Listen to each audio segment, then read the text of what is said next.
ইনকিলাব মঞ্চের মুখপাত্র শরীফ ওসমান বিন হাদি হত্যার বিচার দ্রুত বিচার ট্রাইব্যুনালে হবে বলে জানিয়েছেন আইন বিচার ও সংসদ বিষয়ক উপদেষ্টা ডক্টর আসিফ নজরুল। উপদেষ্টা তার ভেরিফাইড ফেসবুক পেজে আজ এক পোস্টে বলেন, শহীদ শরীফ ওসমান হাদি হত্যার বিচার হবে দ্রুত বিচার ট্রাইব্যুনালে।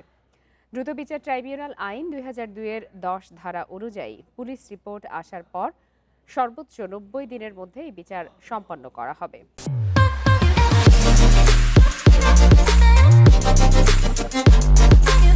এর আগে গত 12 ডিসেম্বর গণসংযোগের জন্য রাজধানীর বিজয়নগর এলাকায় গেলে চলন্ত মোটরসাইকেল থেকে হাদিকে গুলি করা হয়।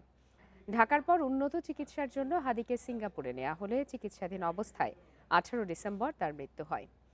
এই হত্যার বিচারে দ্রুত সম্পন্ন করতে দাবি জানিয়ে আসছে ইনকিলাব মঞ্চ।